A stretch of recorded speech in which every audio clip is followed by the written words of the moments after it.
Welcome to Promote, Profit, Publish. I'm your host, Juliet Clark, and we have another really fabulous guest today. I know you guys hear me say that every single time, but I mean it. They're all fabulous. So before we get started, I want to remind you to go over and take our Promote, Profit, Publish quiz. It's at www.promoteprofitpublishquiz.com. Find out if you're really ready for that book. I know you wrote it, you're getting ready to publish it, but did you take the time to build an audience? Did you take the time to figure out a launch date and how you're going to sell it and how you're going to incorporate it into your funnel and how you're going to incorporate it into your business and all of those things that we never think about until the very last minute? And we need to be thinking about it about a year out. So remember to go over and take the quiz. Go over and subscribe to us on YouTube, Super Brand Publishing. If you're listening on a podcast, all of the videos over there, so you can actually see who these people are and if they're credible, or, if I just pick up homeless people and say, here, speak, which I don't. So anyway, today's guest is Margaret Watts Romney, and she's the founder of Master Speaker Lab, a leadership speakers coaching company that teaches leaders how to hone their speaking skills on stage or screen, in groups, or in conversations. As a 20-plus year presenter, performer, and speaker, she is well known for coaching over 100 TEDx speakers internationally. As a 20-year-plus presenter, performer, and speaker, she's also well known for over 100 TEDx speakers internationally, and now coaches emerging leaders on how to boost their speaking skills on stage or screen to large audiences or individual conversations. So welcome, Margaret. Thank you so much. Wow. I love hearing that. Thank you so much for that warm welcome. That warm welcome. We all write our own bios, right? No, I'm just kidding. Like, if you guys didn't know that, I'm telling you right now that that's what happens. So anyway, the Master Speaker Lab, your whole premise behind it is very unique. And your tagline, speakership is leadership. Talk to us a little bit about that. Yeah. So I started coaching TEDx speakers about 8 years ago. And I had been a performer. I was really comfortable with the stage. And when I started working with the speakers, they had this one chance, this one day, the audience was filled, they'd practiced, they had these ideas worth spreading. It came off beautifully, it was recorded. And I realized all of them had so much more besides this beautiful gem of 10 minutes of speaking. They were talking about these ideas in conversations. They were speaking in other venues. They were negotiating. They were leading their own teams. They were getting clients. All of these arenas were like subcategories of their talk. And that's when I realized if you are speaking, you are a leader. And likewise, vice versa, all leaders have to speak. It's not just on a stage. It's not just in a presentation. We have to know our values. We have to know where we're leading. We have to know where we want our audience to go, whether it's on a stage, in a boardroom, or in a crucial conversation. Yes, that is so true. And people don't even think about sometimes that if you're in a boardroom, or like I used to give presentations when I was in advertising, you need to be very good at it. You need to be concise and very persuasive. And that's a skill that you definitely learn. Most people aren't born with it. So Exactly. And I'm sure, so you had that, you went into these boardrooms, your presentation, that repetition, you learn what works, you learn that in the boardroom. And then I'm sure all of that practice, all of that thinking helped the rest of your speaking too. It helped you know what you were saying more. You could give sound bites. You could argue better because you knew your content so well. So that crucible of the boardroom or the stage is a great place to hone your skills, but it's not the end. You keep going. There's the conversations, there's questions, there's solution finding that keeps happening afterwards. Absolutely. Absolutely. So one of the things that is really impressive is you've set up a membership program for this. And I don't think many speaker coaches out there or presentation coaches have done something like you've done. Tell us, how did that come to be? And kind of guide us through it because it's so unique and different. Yeah, yeah. So I'd love to tell this story. So it is, imagine it is March of 2020. We all know what that looked like, right? And pre March of 2020, all of my business was really about the stage, is about presentations, is about this polished performance. Okay, all of those went away. All the contracts, everybody continued their contract, but they all ended. There wasn't more coming in. I had just bought a house. I was lying Oops. on the floor of my house, looking at the ceiling, March of 2020, and I'm like, huh, what are you gonna do? What are you gonna do, Margaret? And we, I don't know about you, but for me those days were they were just really hard to move. Like they were hard to get out of bed. Like they were so dysfunctional. I was like, okay, what is it I can do that I can will spring me out of bed? What do I love so much? And what I realized is that I love even more than speaking on the stage and presentation is this deeper issue of leadership, really leaning into the motto that I'd had for years of speakership is leadership. Let's talk about leadership. Let's talk about speakership. Speakership is this conjunction point between those stage presentations and between leadership. It's that it's in between. And so I started running groups because that's all we had was virtual groups, and they were going really well, and people loved coming together. People loved sharing their ideas. It was a place for them to continually practice. Hey, here's a story that I'm working on. Here's my origin story. Here's my why. Here's my elevator pitch. Here's a segment I'm going to write for an op-ed. Here is I'm having this trouble, managing up to my board or managing down to my team.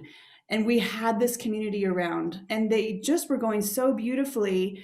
And I was like, why is this working so well? And part of it was my own background. I realized, oh my gosh, I've been running groups for years.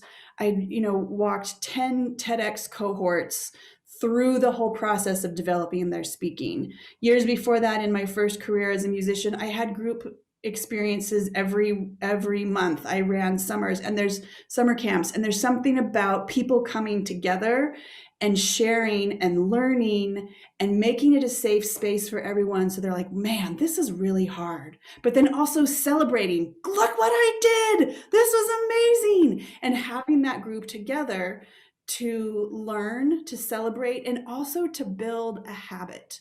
To build a new habit, you can't do it in a 2-day boot camp. You have to come back to it again and again. So I built these groups that are at a really affordable price point for everybody, so people can fund their own leadership development. They can come in and find a community. They can come in and have access to a library of resources that I've built, of online mini courses, and they have access to training events we do every week. They have access to groups where they can get feedback, they can get one-on-one coaching, because developing your speaking, it's a long-term process.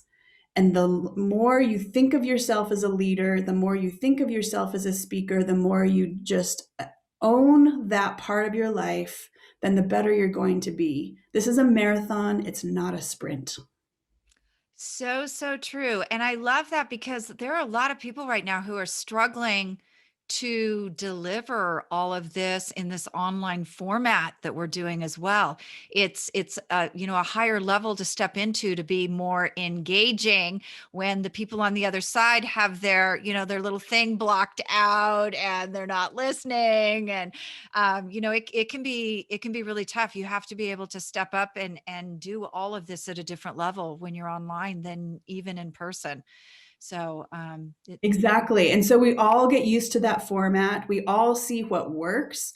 And oh, Juliet, I wish I could, like right now, I could show you on the screen the comments people have. Every session that we end, we leave with either like, what was your takeaway, or what's 3 words that you're leaving with? And the words that people are experiencing as they're leaving these groups: connected, gratitude, curious, peace, confidence. mhm. This is where they're getting it, and they're taking those feelings, they're taking that juicy yumminess and using it to launch the rest of their speaking throughout their week. We really can have connection. We can feel authentic. We can feel like we're communicating our ideas on this online space if we do it in the right way, if we're really there, if we can show up. And there's a space that's safe. If there's a facilitator who's created this space where there's everyone knows they're welcome, everyone knows that they're expected to show up. Everyone knows they're going to get something out of it. They will be a little bit challenged and they'll have successes along the way. Yeah, so true. So what kind of people are you working with inside of these groups? Because that's one of the things when you were showing me that I was really surprised. It's all over the place. It is. It is. And I know like that's a question I get all the time like who's your niche market? Who's your niche market? And what I really feel like I should say is my niche market is 27 to 33-year-old dentists who live in the Western states, something really specific like that. And the truth is they're from all over, and that's one of the strengths. And so in some of my groups, we have landscape artists, we have doctors, we have MBA professionals, we have writers, but it's that variety that people can get an authentic a more real feedback from a wider audience because that's who they're trying to reach. And my nickname for who I do bring in, I really cater to sudden leaders. And these are leaders that probably didn't run for student body officer every single year when they were young or ever. And now here they are. They're a quarter career, half career, end of their career. And all of a sudden they're like, oh, everyone's looking at me. Oh, if I want to move forward, I need to open my mouth. And actually, I have a community that's looking to me. And actually, I have a place I know I want to go. I know there's an experience I want to give them. The way I do that is by opening my mouth, whether it's presentations or one-on-one conversations or leading meetings. We know that these messages from these sudden leaders have to be repeated over and over and over again. Our communities, our audiences need to hear the repetition. They need to feel confidence emanating from us. They need to know where we are taking them. They need to have that vision and the inspiration of what comes next. All of that comes through speaking. So true. So where can we find your platform? So the best place to find everything about me is my name, margaretwattsromney.com. And there you can find more information about all these groups. And some of my people, they're interested in taking a deeper dive. Some of them want that thought partner, want that coaching for all of their leadership. There's a page there talking about how I coach people. And even actually on the website for anyone, I have a speakership quiz where you can get information about where are you with your own speaking. I like to divide speaking. We really only have 3 tools that we use with our audiences, 3 tools that we have at our disposal to connect with people. We have our own mindset, we have our content, and we have our delivery. And so the speakership quiz touches into all of those and gives you some deeper questions. How are you? Where are you with this? And what's maybe next for you as well. Okay, where do we find that at? That's at my website too. So just going to margaretwattsromney.com, and then there's a tab that says tools. And in that, and right there, you click on it and it is the speakership quiz. I guess you could also go to speakershipquiz.com. That's super direct route. Yes, we want that super direct route there. So super direct route. Well, thank you so much for taking the time to talk to us today about this. My pleasure. Thank you so much, Juliet.